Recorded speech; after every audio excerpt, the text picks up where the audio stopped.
What act has someone done for you to believe in humanity again? The story continues.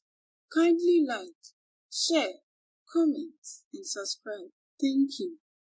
Several years later, Akua had become a young woman, a fierce advocate, working with an NGO to rehabilitate survivors of rape, abuse, and violence. On a quiet day, she visited her grandmother's grave, standing silently before the tombstone. She felt a pull towards her past, causing a stir in her heart. It was time, she decided, to return to her village, Akua. A few days later, she packed her belongings and set off on the journey home. As she journeyed the familiar path, memories flooded her mind. Moments of happiness with her grandmother and their ordeal years ago. She hoped the villagers' mindset had changed over the years. Upon her arrival, the villagers welcomed her warmly, guiding her to the small home where she and her grandmother had shared so many cherished moments. She fell into a great nostalgia as she settled in the rustic home. At midnight, while sleeping, she heard the sound of a talking drum. The aggressive rhythm from the drum forced her to wake up. Suddenly, she heard the murmurs of people. The sound seemed to converge to a place. She looked through the window and saw flames flickering at the village square. She went out, walking towards the gathered crowd. She saw a bruised woman, fettered to a tree. Looking closely, she recognized her as Nyanta, the late king's wife. The voice of the royal announcer came through. Make way for your king, the mighty man of valor, the man that speaks, and the earth listens. The whole place was silent as Nanajuman, the new king, ascended his judgment seat. He pointed a finger at Nyanta and raged. Confess your crime. Which? He demanded. Nyanta with a weak and trembling voice. I am not a witch. I did not kill my husband, the king. Nanajuman ordered the royal guards to flog her till she confessed. Nyanta eventually broke down, muttering a forced admission to the crime. The king pronounced her guilty, sentencing her to death by hanging in 2 weeks' time. The people cheered, some hailing the king for his fairness and justice. Akua stood there, baffled. She couldn't believe such brutality still persisted. The next morning, she went to the king's palace and sought audience using the bracelet he gave her years ago. When the king saw the bracelet, his heart filled with joy. He rushed to the doorway to meet his dearest old friend, whom he has been longing to see.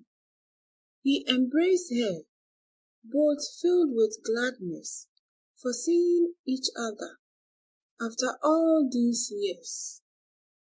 That night, the king held a private feast in her honor for the two of them. They talked the whole night, filling in the gaps of the years they have missed. As the night passed, Akua's mood changed. Her countenance fell. The king, sensing this, became uneasy. He asked with concern, What troubles you, my good friend? I did not like what I saw yesterday, she replied firmly. Nana tried to dismiss her concerns. That was Nyanta, your late uncle, the king's wife, she said. Nana smiled coldly. He assured her that he knows exactly what he was doing. He is going to make Nyanta pay for all the old women she executed with her life. Akua tried to convince him, reminding him his promise to her years back, but the king remained firm in his decision. In disappointment, Akua walked away. The next morning, the king summoned her. He promised that he would change the customs, but as for Nyanta, it was too late, because he had pronounced her guilty, and letting her go may be seen as a sign of compromised integrity by his subjects. Then, what if I bring an evidence to show that she is not a witch? Then you can free her, right? Akua asked. Nana smiled in disbelief, knowing there is no evidence that can prove someone's innocence when accused of witchcraft. He agreed. In a lock-up cell, the feeble and battered Nyanta slept on the cold floor. Remembering the curse of the old woman, she sprang up, sweating. She sat there, muttering, "It has come to pass." As she sat there, one of her children came. She told her she was sorry for everything she was going through, but they had to accuse her of killing their father, since the king threatened to make them commoners if they do not. She handed a bottle secretly to her. "This is poison," she said. She urged her to drink it in order to end her suffering. She left as tears streamed down their eyes. The next morning, as the sun shone on her face, she woke up. Looking at how lonely and hopeless her situation was, she opened the bottle to drink, but a voice softly said, "Good morning." She lifted her eyes and saw Akua, who smiled at her. Akua informed her that she was there to help free her, and she came to tell her not to give up on life. As she heard her message, a sense of hope sprang up in her. She smiled for the first time after being captured. Akua set out to a house where she met an old man and asked about the whereabouts of Nana the priestess. The man laughed and told her he doesn't know, so she should leave. But Akua stood her ground, insisting she would not leave unless they tell her. He finally confessed that since she couldn't bear a child, her husband divorced her and remarried another wife.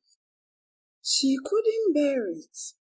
When she heard the woman bore her husband triplets, in embarrassment and pain, she moved out of the village, never to return. He is certain she is not alive. Upon saying this, he asked her to leave. Akua went to where her shrine was, but found no one, except a young girl, who informed her Nana had left into the forest about 5 years ago. The next day, Akua set out into the forest in search of Nana. She passed through rivers and valleys for days without a trace of her. She finally found her in a cave, sad, alone and depressed. She went closer to her, but Nana Obua gave her cold shoulders, demanding she leave her alone in misery. Akua insisted, telling her of what was happening to Nyanta. She chuckled. The gods are paying us for our sins. Akua tried to convince her to come back to Enijikrum, but she refused, driving her away. Determined, Akua camped beside the cave. On the third day, seeing the exhausted but resolute Akua, she decided to go with her. They journeyed back through the mountains, forests, and rivers. Back at Enijikrum, the night for the execution was near. The vast crowd gathered under the grand mahogany tree to spectate as they discussed. The royal announcer announced, "Make way for His Royal Majesty, the man whose voice makes the lion trembles." He sat on his judgment seat, looking through the crowd to see if Akua had returned. Seeing no trace of her, he proceeded, "You have been found guilty. Today is your day of reckoning. Do you have any final words?" The battered Nyanta looked at the crowd to see if Akua was there. Without seeing her, she looked down, knowing that was her end. She stayed silent. The king ordered her execution. As she was about to be hanged, Akua's voice came through vehemently from the crowd. "She is not a witch." They all turned, looking at her as the people started murmuring in disbelief and disapproval. There stood Akua with Nana Obua by her side. They walked towards the king and bowed. Nana Obua fell to her knees. She confessed how she manipulated Nyanta into believing the gods had chosen them to execute old women, when it was her selfish interest. "Kill me instead," she said as she sobbed. The people were astonished. All this while, they thought they were fulfilling the will of the gods. Chaos erupted as the angry crowd demanded the king executed them. The linguist ensured silence. Nana Ajuman looked at both of them with rage. Then he lifted his eyes and saw Akua. He looked at his bead bracelet. He softened. He finally spoke. "I, King of Enijikrum, stand in my authority, bequeathed to me by my people and ancestors, to grant you pardon of all your atrocities." A sense of relief came over them. As they shed tears of joy, he proceeded that witch accusations and killing were abolished. Secondly, the village will embrace modern infrastructure and services while preserving its culture. Lastly, there will be a grand feast in 2 days to celebrate this new era. The crowd's reaction was mixed. Some were disappointed, as most of them cheered as they left. Akua went and stood closer to Nyanta and Nana Obua. "Who are you, and why did you save us?" Nyanta asked, with her voice filled with gratitude. "You will never know, and it's not important, but I saved you because I'm human." She walked away. 2 days later, the great feast came. The people cheered as they ate and danced to the melodious tunes. Akua and the king went and stood farther from the crowd. She thanked him for honoring his promise. She then removed the bead bracelet and gave it to him. "Now I can live here in peace," she said as she smiled. They both professed how they will miss each other. They shared a long embrace with a disheartened heart as the thought of departing from each other lingered. They bade each other farewell, smiling.